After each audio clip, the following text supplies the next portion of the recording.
Hello everyone, welcome to career information. Indian Oil IOCL के under eastern region के लिए कुछ टेक्निकल और नॉन टेक्निकल अप्रेंटिसेस के लिए वैकेंसीज निकली है।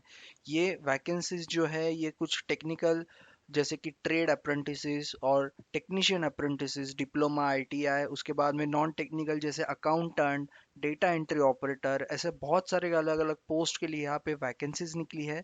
तो इस वीडियो में हम देखेंगे कि क्या क्या इसके इम्पोर्टेंट, जैसे कि वैकेंसीज कितनी हैं, उसके बाद में अप्लाई कैसे करना है, और उसके बाद में आपका सिलेक्शन क्राइटेरिया कैसा होगा, ये सारी इंफॉर्मेशन और बाकी भी जो भी इम्पोर्टेंट इंफॉर्मेशन आपको इस वीडियो में मिल जाएगी। तो वीडियो अच्छे से देखिए ताकि आपको सारी कन्फ्यूजन या सारी क्वेरीज आपकी जो भी इस रिक्रूटमेंट से रिलेटेड है वो क्लियर हो जाए। तो सबसे पहले हम चलते हैं इसके मेन नोटिफिकेशन की ओर।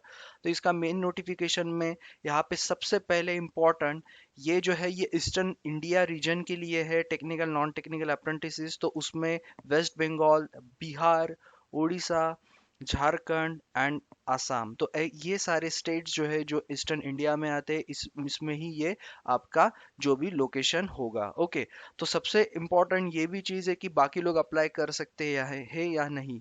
ओके, तो यहाँ पे एक उन्होंने नोट दिया है कि provisional number of seats in apprentice category including likely reservation shall be follows. Reservation will be applicable as per the prescribed percentage of the recruitment applicable or to the state of West Bengal, Bihar, Orissa, Jharkhand and Assam.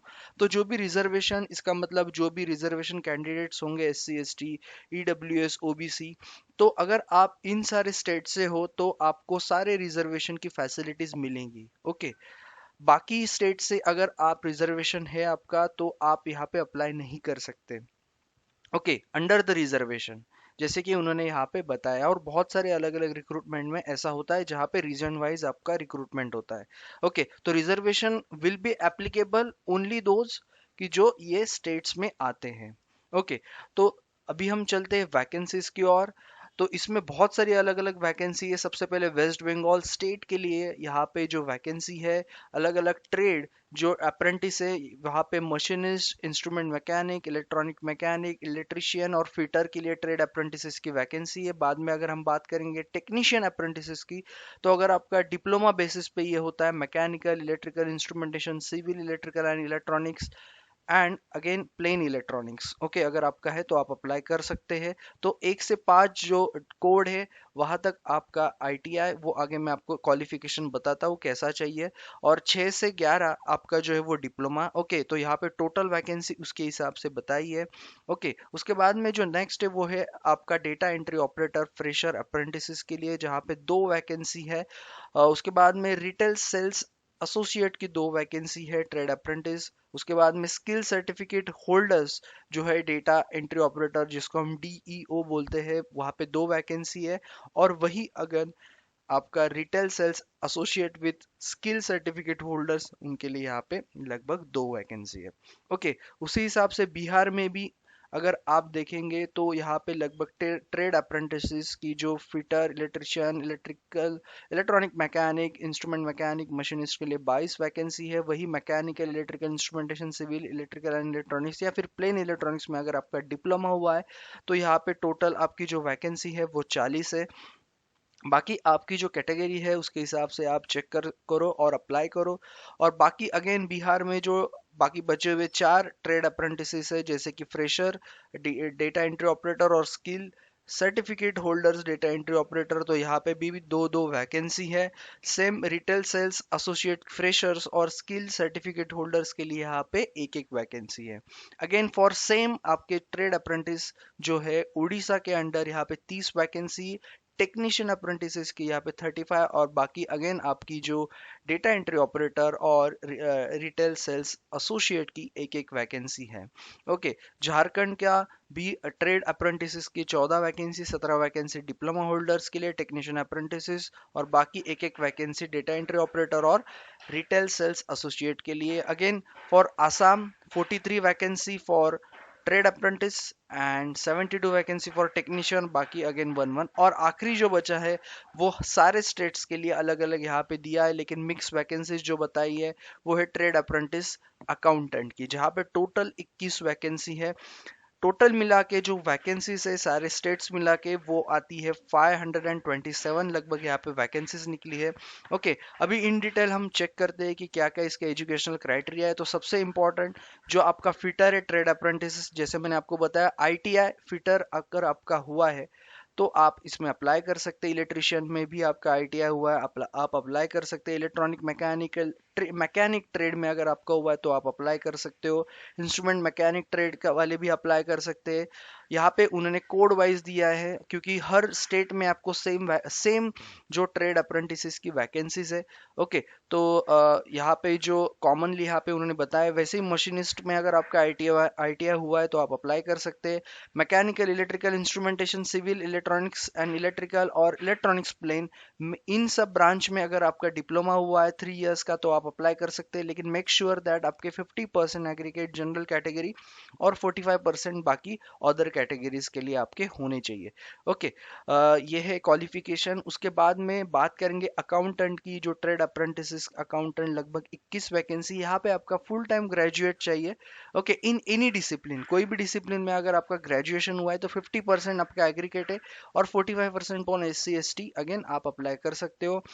Data entry operator जो है fresher apprentice, non graduate with 12 plus आपका qualification है। उसके बाद में जो skill certificate holder से data entry operator को अप्लाई करने वाले उनका क्लास 12 और its equivalent with skill certificate holder in domestic data entry operator का। ओके, तो आप अप्लाई कर सकते हो। सेम फॉर ट्रेड रिटेल जो आपका आता है सेल्स एसोसिएट फ्रेशर्स के लिए नॉन ग्रेजुएट विद 12 पास सिर्फ होना चाहिए। उसके बाद में आपका जो स्किल्ड होल्डर्स के लिए है रिटेल सेल्स एसोसिएट, मिनिमम 12 पास आपका होना चाहिए। Candidate should possess the skill certificate of retail training associate for training for of less than 1 year issued by an any recognized body. Okay, and under national skill qualification framework or any other regular authority recognized by the central government.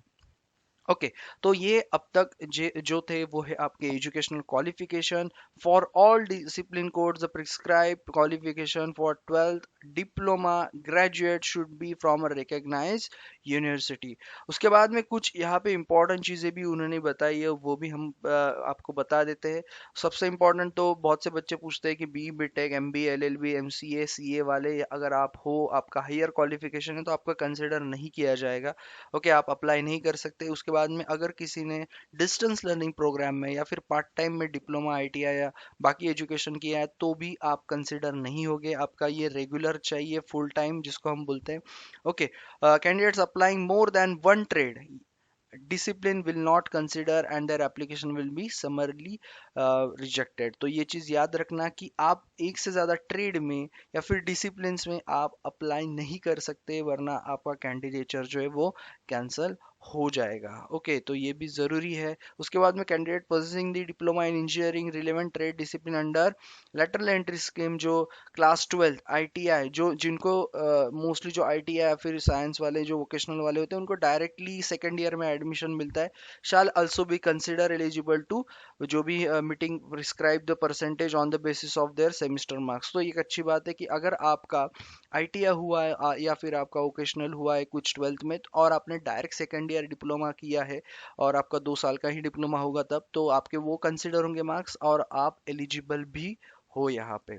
Okay, तो ये है कुछ important चीज़ें। Okay, उसके बाद में और एक candidates who have completed 3 years after acquiring the prescribed qualification as on date of reckoning that is 31st October 2021 वो लोग एलिजिबल नहीं है। तो 3 साल के पहले अगर आपका हुआ है तो आप एलिजिबल नहीं हो सकते, आपका उसी पीरियड में होना चाहिए।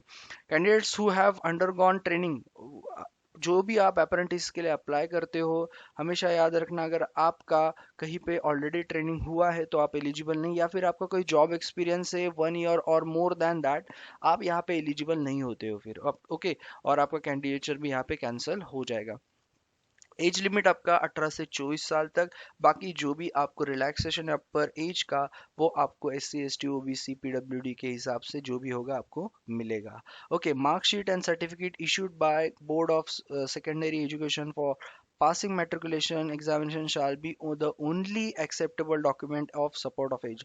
तो डेफिनेटली आपका जो भी बोर्ड सर्टिफिकेट हम बोलते हैं 10th का जो मैट्रिकुलेशन का सर्टिफिकेट होता है उसमें आपका बर्थ डेट होता है, so that is only your birth, जो आपका बर्थ डेट वेरिफिकेशन उसके हिसाब से होगा।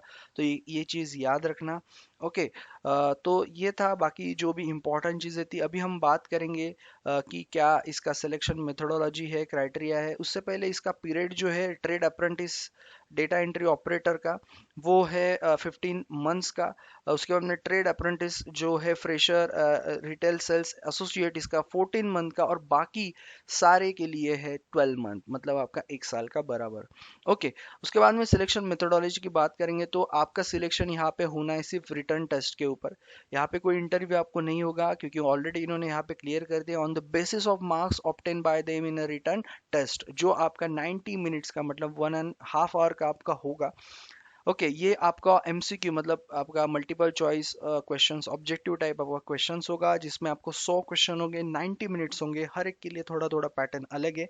जैसे कि ट्रेड अप्रेंटिस जो अकाउंटेंट का पोस्ट है जो ग्रेजुएट के लिए है, उसमें आपका 30 मार्क्स का जनरल एप्टीट्यूड रहेगा, क्वांटिटेटिव एप्टीट्यूड आएगा आपका 30 मार्क्स का, रीजनिंग 30 मार्क्स का, और इंग्लिश लैंग्वेज स्किल्स आपका 40 मार्क्स का। तो टोटल आपके 100 मार्क्स का ये पेपर होगा। बाकी टेक्निकल्स की बात करेंगे, जो आता है आपका ट्रेड अप्रेंटिस और टेक्नीशियन अप्रेंटिस मतलब आईटीआई और diploma.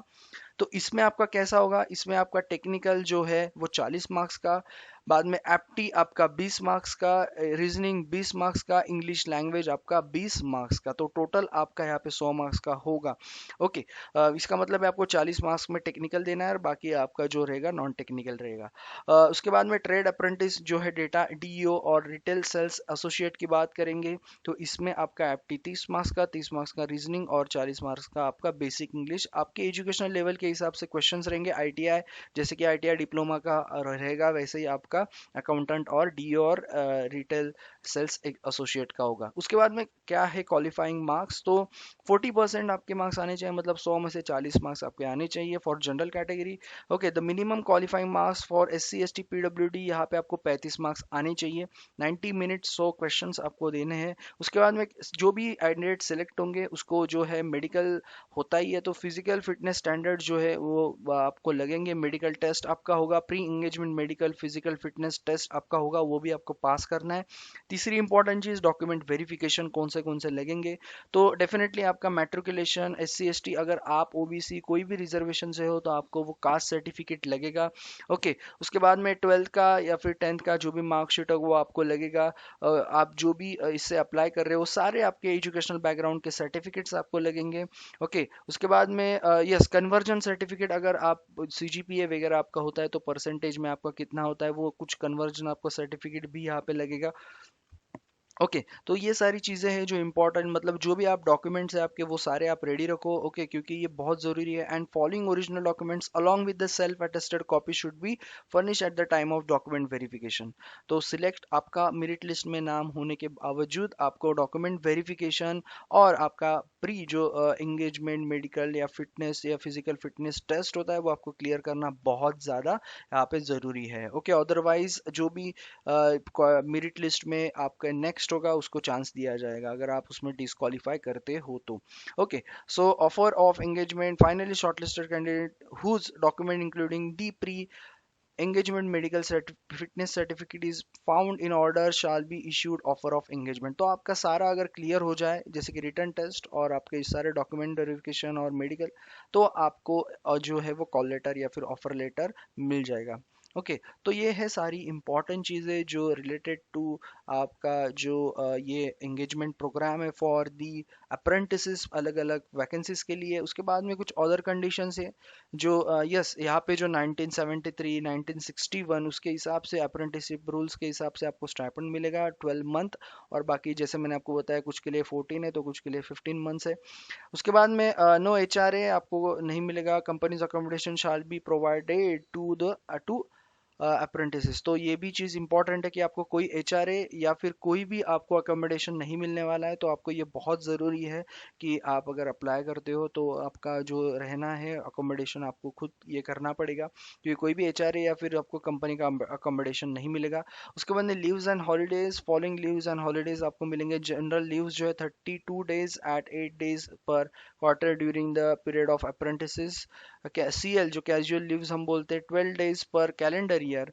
Okay, as per the apprentice shall avail such holidays as are observed in the establishment in which he or she is undergoing apprenticeship training, वो मिलेंगे आपको। Leave not avail shall yes to lapse at the end of apprenticeship period, ठीक है।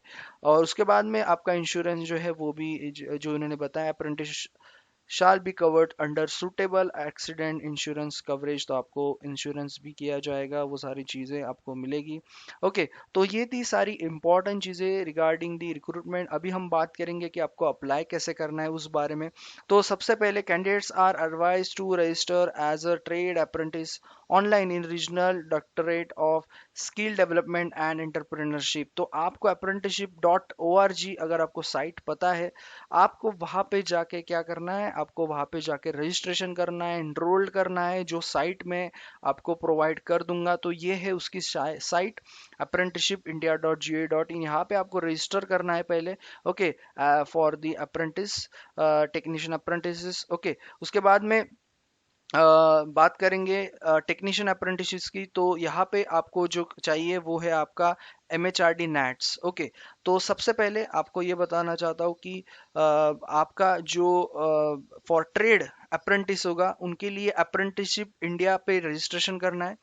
और जो आपका technician apprentice होगा, मतलब जो डिप्लोमा होल्डर्स है, उनको कहाँ पे करना है, उनको करना है MHRD नैट्स की जो साइट है वहाँ पे आपको यहाँ पे रजिस्ट्रेशन करना है।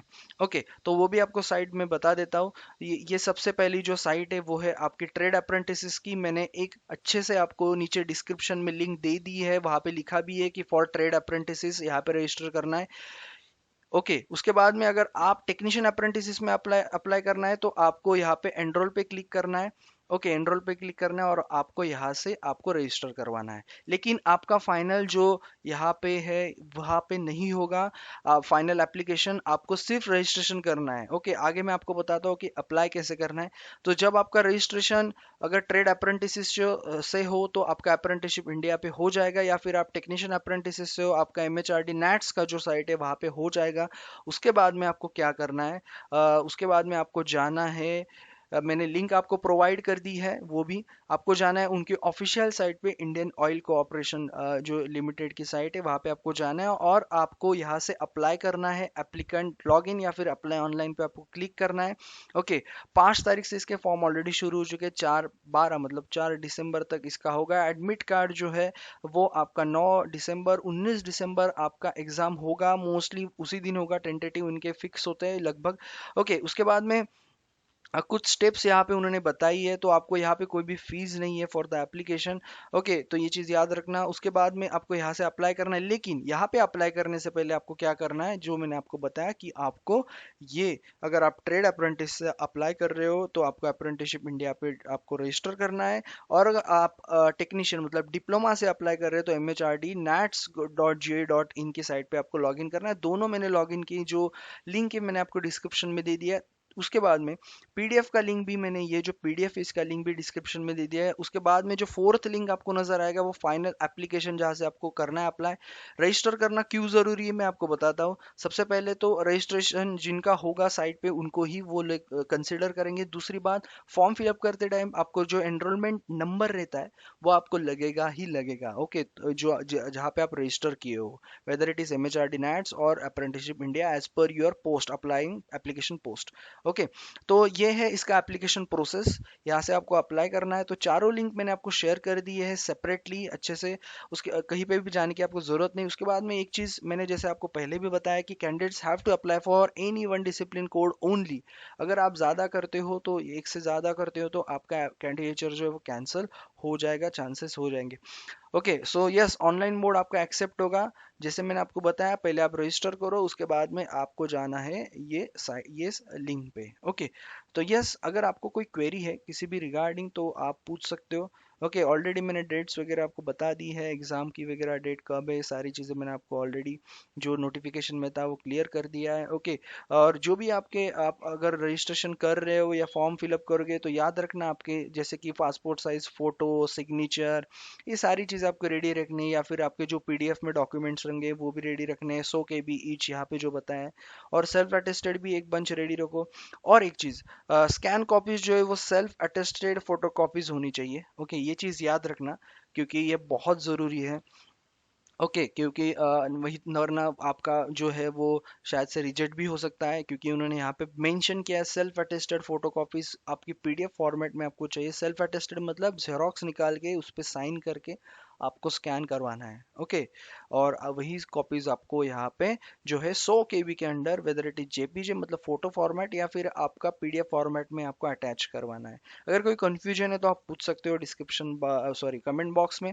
ओके, रिटर्न टेस्ट कहाँ पे होंगे, ये भी एक सवाल है। भुवनेश्वर, रांची, गुवाहाटी और कोलकाता, पटना, इस जगह पे आपके रिटर्न टेस्ट होने वाले हैं। वो आपको इंटीमेट हो जाएगा, जैसे कि ऑलरेडी बता दिया है कि 9 तारीख को एडमिट कार्ड आ जाएंगे। उसके बाद में आपका जो प्रोविजनली क्वालिफाइड कैंडिडेट्स का लिस्ट है वो आपका तुरंत 10 दिन के बाद आपका एग्जाम होने के बाद ईयर एंडिंग तक आपका आ जाएगा, जैसे कि यहाँ पे मेंशन किया है 29 दिसंबर तक आपको मिल जाएगा। ओके, तो एप्लीकेशन कैसे करना है अगेन मैं आपको बताता हूँ। सबसे पहले तो आपको जाके रजिस्ट्रेशन करवाना है। ओके, जो भी आप अप्रेंटिस को अप्लाई कर रहे हो, इधर ट्रेड को कर रहे हो तो अप्रेंटिसशिप इंडिया पे जाओ, जो लिंक दी है मैंने, या फिर आप टेक्नीशियन अप्रेंटिस को कर रहे हो तो आपको MHRD नेट्स पे जाना है। जब आपका रजिस्ट्रेशन हो जाएगा पूरा तो यस, आप जाके यहाँ पे फॉर्म फिलअप कर सकते हो, क्योंकि वो एनरोलमेंट नंबर भी आपको ज़रूरी है। जब आप पूरा फॉर्म फिलअप करोगे उस टाइम पे आपको क्या लगेगा, आपको सारी चीज़ें यहाँ पे लगेगी जो यहाँ पे उन्होंने मेंशन किया है डॉक्यूमेंट्स, तो सेल्फ अटेस्टेड भी आप रेडी करके रखो। ओके, सो यस, बाकी सब्सक्राइब करो क्योंकि जो भी इंपॉर्टेंट अपडेट्स आएंगे रिक्रूटमेंट के आपको ये चैनल पे रेगुलरली ऑलरेडी मिल ही रहे। आपको जॉब अलर्ट्स हर दिन यहाँ पे मिल जाएंगे, सो सब्सक्राइब करो and hit the bell icon and thank you all the best everyone.